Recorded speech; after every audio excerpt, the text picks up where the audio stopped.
Hari ni 31 Oktober 2024. Sekarang ni pukul 8 pagi. Agak-agaknya Allah melihat tak apa yang sedang saya buat sekarang? Agak-agaknya Allah mendengar tak apa yang sedang saya cakap sekarang ini? Mengapakah Kapten mempersoalkan agak-agaknya? Apakah Allah melihat dan mendengar beliau? Adakah beliau meragukan sememangnya bahawa Allah melihat dan mendengar? Atau adakah Kapten sememangnya bertanya kerana sememangnya jujur tidak tahu bahawa Allah itu melihat dan mendengar Kapten? Atau adakah Kapten telah menjadi mangsa yang telah termakan implikasi palsu daripada orang seperti Salman Ali dan rakan-rakan beliau?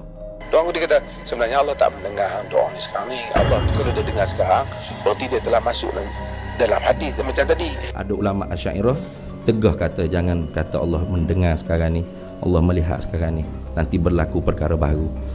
Itu yang Ustaz Salman cuba ilzamkan di atas Asy'ariyah. Kita jangan kata benda yang orang tak kata. Penonton boleh berikan pandangan kalian di ruang komen. Jadi kita dapat dengar dari awal sampai akhir pergolongan yang sesi last kali kan, semuanya bersifat falsafah. Maka tidak dapat lagi dinafikan bagaimana Asy'ariyah ini terpengaruh, terikut-ikut dengan ilmu falsafah. Kapten kata beliau telah mendengar keseluruhan video dari awal sehingga akhir dan beliau membuat kesimpulan bahawa Asy'ariyah terpengaruh dan terikut falsafah. Mengapakah Kapten berkata sedemikian? Kerana beliau mendengar soalan Salman Ali kepada PU Faiz. Sesi dalam dialog tersebut, apabila Ustaz Salman bertanya kepada Ustaz Faiz siapakah yang asalnya memulakan perbincangan tentang ta'alluq ni kan, siapa yang mula-mula, siapa yang first to talk about it, siapa yang mula untuk berbincang tentangnya. Perbincangan ta'alluq ini telah sebati, telah menjadi sesuatu yang sememangnya dalam Asy'ariyah. Siapakah yang asalnya memulakan perbincangan tentang ta'alluq yang telah sebati dalam Asy'ariyah? Jadi perbincangan ta'alluq dalam Asy'ariyah ini membuatkan Kapten memberi kesimpulan bahawa Asy'ariyah telah terpengaruh dan ikut falsafah. Adakah itu soalan sebenar Salman kepada Faiz? Mari kita tengok sebenarnya apakah soalan Salman. Siapa orang pertama yang membina kaedah ini? Membina kaedah ta'alluq amr i'tibari untuk ta'alluq tanjizi hadis. Ta'alluq amr i'tibari untuk ta'alluq tanjizi hadis. Siapa ulama Asy'ariyah pertama yang membina kaedah ini? Jadi Salman sebenarnya bertanya kepada PU Faiz, siapakah yang mula-mula mengatakan ta'alluq tanjizi hadis itu adalah amrun i'tibari. Fokus soalan Salman adalah pada amrun i'tibari pada ta'alluq itu, bukannya pada ta'alluq sahaja. Jadi soalan Salman pun Kapten gagal faham. Betul ke Kapten tengok dialog ni penuh dari awal sehingga habis? Betul ke bincang ta'alluq sahaja dah dikira falsafah? Bak kata Kapten, bincang ta'alluq yang telah sebati dalam Asy'ariyah menunjukkan Asy'ariyah terikut dengan falsafah. Perbincangan tentang ta'alluq ni kan, adakah hanya dengan perbincangan ta'alluq itu sudah dikira falsafah? Boleh Kapten sebutkan ahli falsafah manakah yang bincang ta'alluq sifat Allah? Kami teringin juga ingin tahu. Mari kita tengok siapakah daripada kalangan ulama yang berbincang tentang ta'alluq.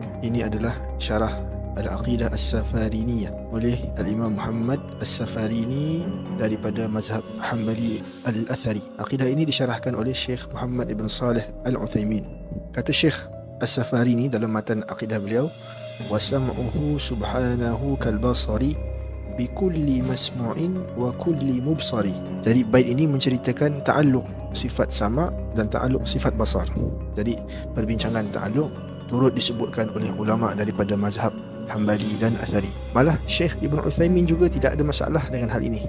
Kata Syekh Ibn Uthaymin, sifat sama itu berta'alluq dengan masmu'at.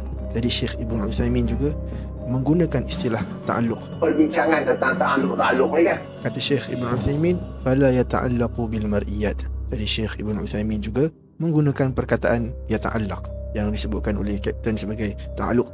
Perbincangan tentang ta'alluq ni kan. Mazhab Hanbali Athari guna, Syekh Uthaymin pun guna, tak ada masalah. Innama yata'allaqu as-sam'u bil masmu'at wal basaru bil mubsarat. Syekh Ibn Uthaymin guna lagi perkataan ta'alluq. Perbincangan ta'alluq ini telah sebati. Kata beliau lagi, wal aqwalu min muta'allaqatis sama'.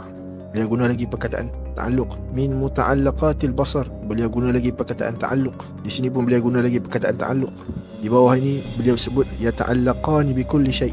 Beliau guna lagi perkataan ta'alluq. Di sini disebutkan lagi perkataan ta'alluq, kemudian disebutkan lagi yata'allaqan. Jadi Syekh Muhammad Ibn Salih Al-Uthaymin juga menggunakan konsep ta'alluq. Beliau faham dan tidak ada masalah dengan hal ini. Perbincangan tentang ta'alluq ni kan. Dalam kitab yang sama, Syekh Ibn Uthaymin berkata, adakah nuzul itu daripada sifat fi'liyah ataupun sifat dhatiyah? Kata beliau, nuzul itu adalah sifat fi'liyah. Kenapa? Li'annahu fi'lun yata'allaqu bil masyiah. Sifat fi'liyah ini ta'rif dia yata'allaqu bil masyiah, yang mengikuti kehendak sifat masyiah Allah. Jadi Syekh Ibn Uthaymin menggunakan yata'allaqu.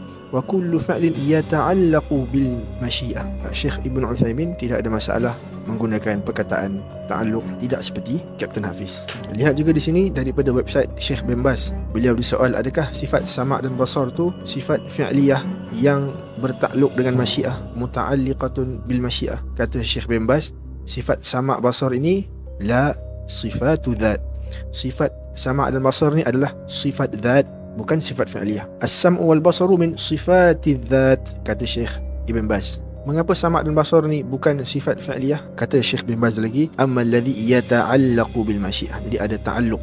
Kata Syekh bin Baz lagi, tata'allaqu bil masyiah. Jadi Syekh Ibn Baz juga tidak ada masalah menggunakan konsep ta'alluq. Perbincangan tentang ta'alluq ni kan. Lihat dalam website Islam Soal wa Jawab di bawah silian golongan Salafi. Lihat di sini, qala Syekh Saleh Al-Syekh, Syekh daripada aliran Salafi Wahhabi. Kata beliau, fihi ithbatu anna muta'allaqal ilmi huwa kullu syai'. Ta'alluq ilmu adalah segala sesuatu. Jadi beliau guna perkataan ta'alluq. Tidak ada masalah menggunakan perkataan tersebut, tidak seperti jumudnya Kapten Hafiz.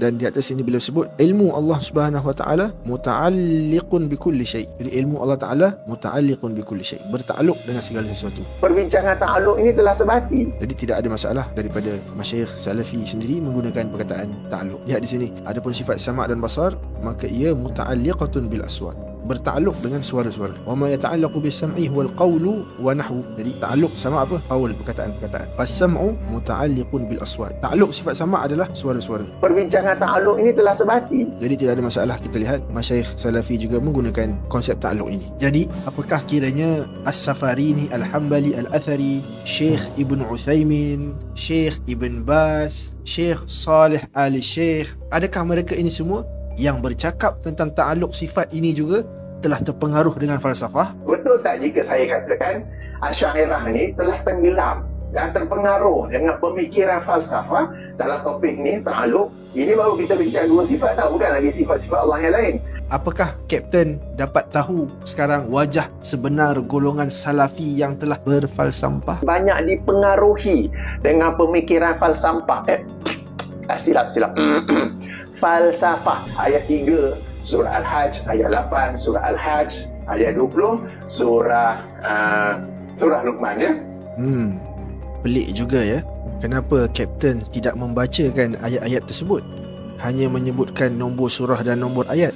Kami teringin sangat nak mendengar Kapten sebagai seorang pencinta sunnah, bagaimana bacaan Al-Quran yang baik dan menepati sunnah. Kami ingin sangat mendengar bacaan Quran Kapten Hafiz. Bagi saya dialog tu bagus sebab ia menonjolkan wajah sebenar Asy'ariyah. Ada Wa ma ba'dal haqqi illa dhalah. Benar atau sesat? benar. Alhamdulillah, selesai. InsyaAllah Ustaz Salman boleh jadi mufti wilayah, insyaAllah.